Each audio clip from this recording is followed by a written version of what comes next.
that 15, minis and a pottery barn and possibly an Ulta as well. We believe they've all been hit overnight.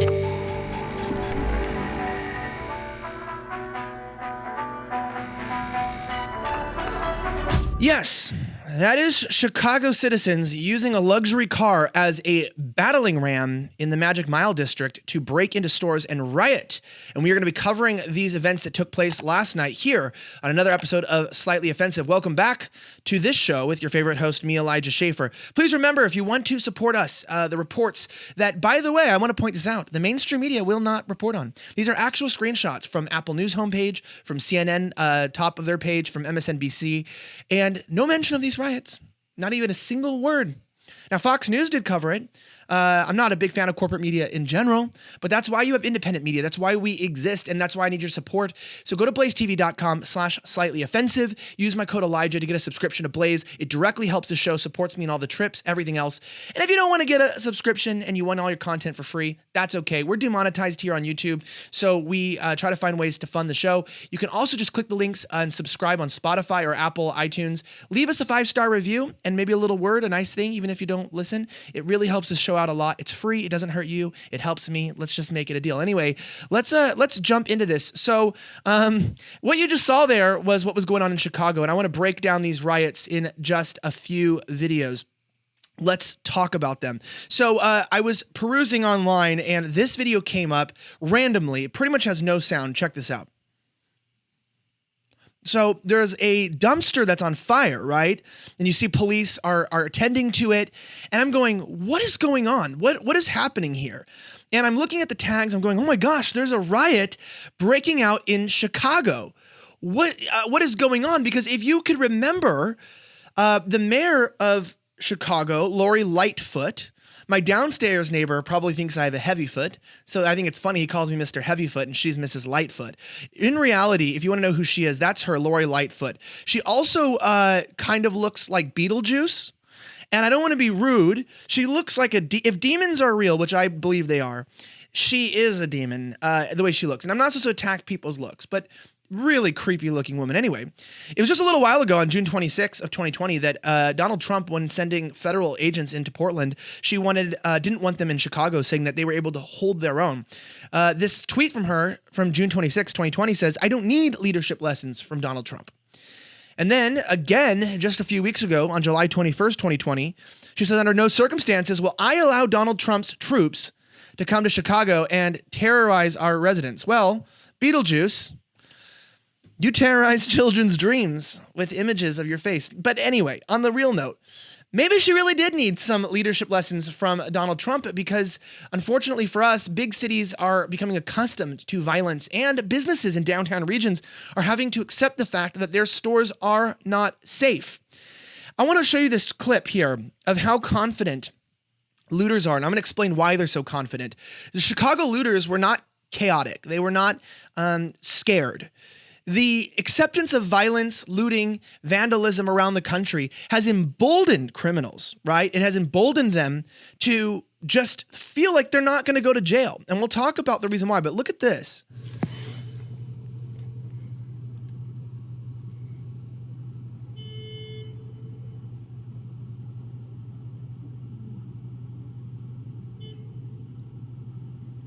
Okay, so if you saw how calmly those people were just walking in and out of the store, it's like they don't care. They were just perusing, getting their daily fix of whatever they needed to get from Target. And this brings up a really important question. Why are they so relaxed? Why do they not care? And even the mayor understands that there are some corruption. We're going to read an article about that. Before we jump any further, I do want to read this article to you from the Chicago Tribune, which did cover this, titled "The Aftermath of Looting in Downtown Chicago, 13 Cops Injured, 2 People Shot, More Than 100 Arrests in the Mag Mile is Trash." And you see here workers picking up the remains. Maybe it's white workers picking up the remains from Black Lives Matter protesters that were predominantly black. I'm not that there's a relation, just pointing that out, because we like to point out race in literally everything, apparently. But hundreds of people swept through the Magnificent Mile and other parts of downtown Chicago early Monday, smashing windows, looting stores, confronting police, and at one point exchanging gunfire with officers. Okay, so they're not peaceful protesters. I get that. But more than 100 people were arrested as of 9 a.m., according to the Chicago Police Superintendent David Brown. 13 officers were injured during the unrest, including a sergeant who was hit by a bottle. I watched that on video. A civilian and private security guard were shot and wounded. It goes down to say, this is where Mayor Lori Lightfoot actually stepped up her game. I'm actually proud of her for saying this. If you're gonna look like the epitome of a child's nightmare, at least have some gracious words. Amen. What occurred in our downtown and surrounding communities was abject criminal behavior, pure and simple, Mayor Lori Lightfoot said, and there cannot be an excuse for it, period. So she's not making an excuse. So if the mayor's not making an excuse, who is? That's the question. City officials said the seeds for the violent crime spree were sown on social media Sunday afternoon following an officer-involved shooting in the Inglewood neighborhood. Officers shot and wounded a 20-year-old man Sunday after he fired shots at them while being chased. So get this straight. These riots were in response to a man getting shot. From what I read, he was a black man, but a black guy getting shot by police after he shot at the police. So we're living in a world now where there's riots and violence when police use violence, whether it's justified or not, which is where the Black Lives Matter movement doesn't even make sense. It's like, well, you don't want unarmed black people getting killed, but what is a cop supposed to do in a situation where someone's armed? Just allow himself to be killed? Of course not, right? He's got a family too. It's absolute madness. But you go, well, did the riots really happen just because the man was, killed? No, of course. Like a lot of these groups do, they lie. Surprise, surprise, surprise. Of course, he's in stable condition. Nice interracial ad and just making sure we're all getting along and we drink wine and yeah, but anyway. More than an hour after the shooting, police and witnesses said a crowd of about 30 people faced off against officers holding a police line, including the police shot and wounded. During a scuffle, if you go down here, where is this at? It talks about the fact, I'm not going to get into this, this is really long, but it talks about the fact that as the police held a line, disinformation went through the camp and they said that the police shot a child. And there was actually many tweets that are now deleted where people were saying, the police shot a child, go riot, go loot, etc. And you can look at this on the Chicago PD. It's really crazy. So there was a lie that police shot an unarmed child, which is just like, it's just not happening. Well, check this out. So what's really crazy right here, and what you're going to notice is this is a Walgreens being looted in Chicago. The man who shot this said that he called the police to respond to the incident and they wouldn't. Shocker there. He actually said that the police would not respond to this, which reminds you that you are on your own. You are completely on your own. When it comes to these violent protests, you are not safe. The police cannot protect you. It's absolute madness out there, guys. It's insanity. You don't even understand, possibly, or even realize the true extent of what's actually going on. The police allow this to happen because why? Number one, they're discouraged to arrest people because the district attorneys will let people go. Check this out.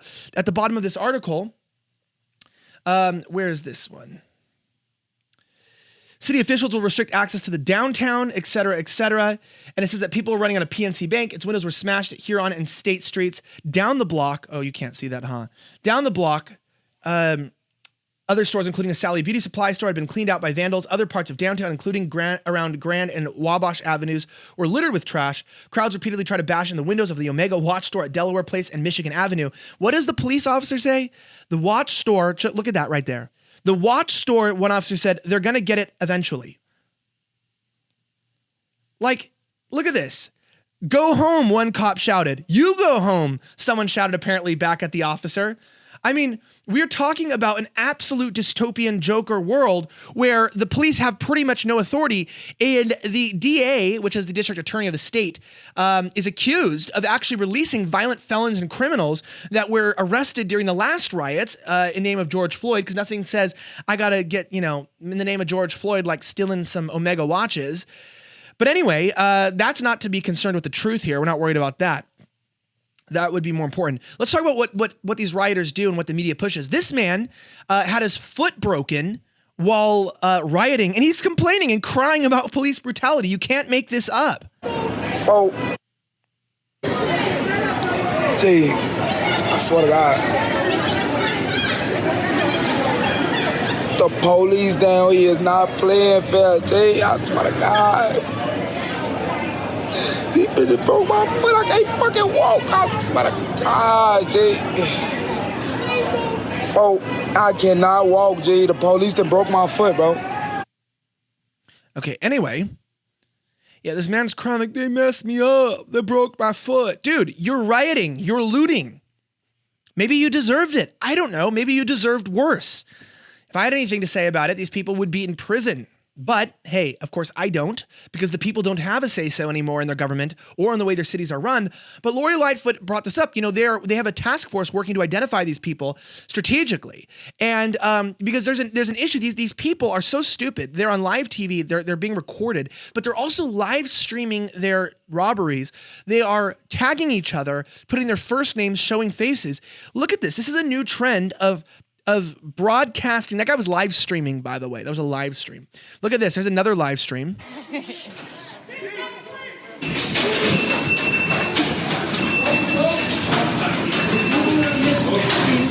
at him. Oh my gosh. Get that shit in. Hold on. They're animals. They're savages. These are just the worst kind of criminals. And if you want to call me racist for saying that, you can't call black people animals. No, I'm not calling them animals because of their skin color. I'm calling them animals because they're behaving like animals. And even Lori Lightfoot, who is black, also said that. And remember, guys, I myself am black. We are all people of color. Some of us are people of colorlessness, but others of us are just less melanated than others. And I gotta say, I like being a person of color. It gives me a lot of authority to be both woke and ignorant at the same time. Because I can do whatever I want with absolute autonomy. That's real privilege. I have real privilege, and you guys can't take it away from me. Anyway, they are live streaming, and these are just the dumbest people, dumbest criminals, and they really are idiotic by extents that you can't even understand. I mean, look at this. This is an Apple store being looted.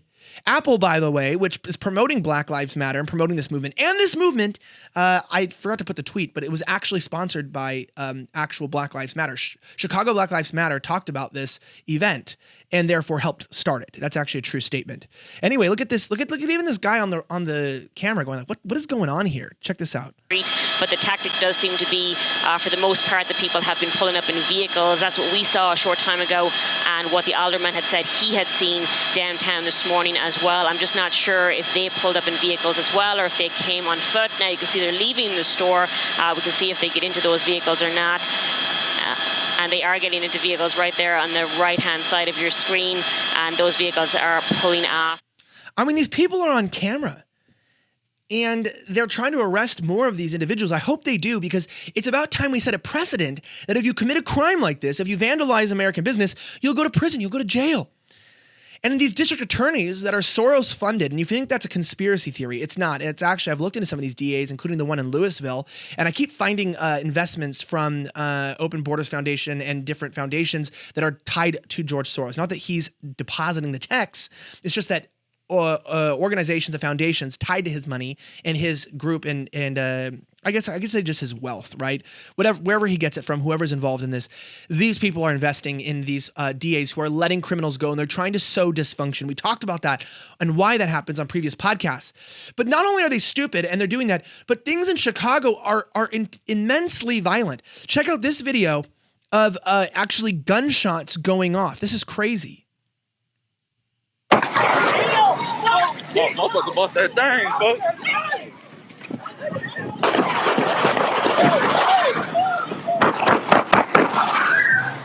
Do you see that? Like the little emojis go up on the live stream. Like people are live streaming this and watching it like it's entertainment. It's not entertainment at all. This is American cities finding themselves to be at the verge of a civil war.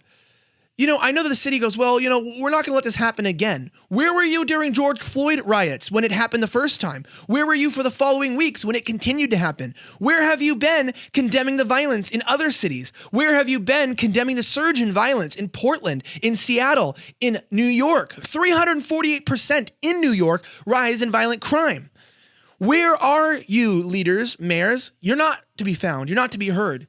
Why? Because you're a part of this plan. You want to destroy America. We understand that. We know that. And that's why we, the people, know that you are not for us, by us, or of us. And so we arm ourselves. And we continue to wage and get ready for what we know is imminent. My name is Elijah Schaefer. Thank you so much again for watching another episode of Slightly Offensive. Please always like, share, and subscribe to keep independent media and journalism alive. Please always figure out ways to support the show. maybe go to blazetv.com/slightly-offensive using my code in the description, or perhaps you could just leave that free 5-star review.